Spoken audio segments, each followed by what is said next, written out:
संपूर्ण रामायण त्याग और बलिदान की भावना से भरी है और सीता राम का बिछड़ना उसकी पराकाष्ठा है। पूरे ग्रंथ में कहीं भी अधिकारों की मांग नहीं की गई है, अपितु उच्च उद्देश्य के लिए त्याग के कई उदाहरण हैं। जब पिता दशरथ द्वारा दिए गए वचन के कारण श्री राम को वनवास मिला तो उन्होंने राजकुमार के रूप में अपने अधिकारों की बात नहीं की।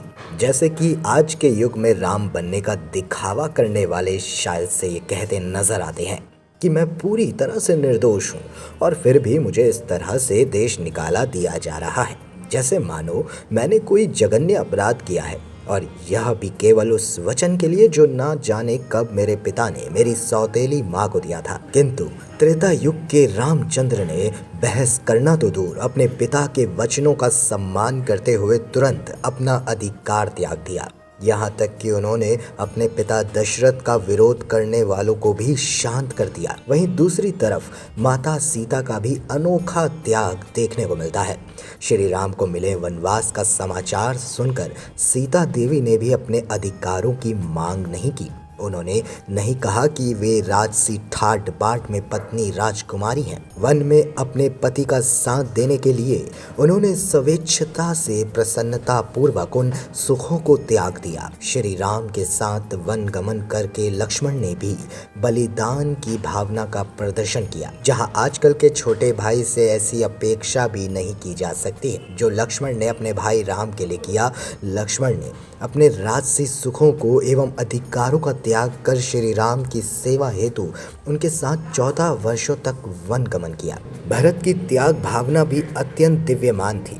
उनके लिए राज सिंहासन तैयार था। वे कह सकते थे कि उन्हें विधाता की इच्छा अनुसार राज्य प्राप्त हो रहा है और उन्होंने उसे प्राप्त करने के लिए कोई खेल ना खेला, लेकिन उन्होंने ऐसा नहीं किया। यहाँ तक कि श्री राम द्वारा उन्हें राज्य दिए जाने के बाद भी उन्होंने सुख सुविधाओं को स्वीकार नहीं किया। श्री राम की पादुकाओं को सिंहासन पर रखकर और उनके चरणों में बैठकर राजा के सारे उत्तरदायित्वों का भली भांति निर्वाह किया। अयोध्या के बाहर कुटिया में रहते हुए भरत ने 14 वर्षों तक अपने बड़े भाई के समान अत्यंत तपस्या भरा जीवन व्यतीत किया। महत्वपूर्ण बात तो ये है कि इनमें से किसी ने भी कभी ये नहीं सोचा कि उन्हें उनके अधिकारों से वंचित किया गया है, अपितु इन सभी ने एक उच्च उद्देश्य के लिए स्वेच्छा से अपने अधिकारों का त्याग किया। इसी प्रकार पति द्वारा त्यागे जाने के बाद भी सीता देवी ने स्वयं को इस बलिदान का एक हिस्सा मानते हुए उन्होंने साहस एवं शांत हृदय से इसे स्वीकार किया। जो लोग कहते हैं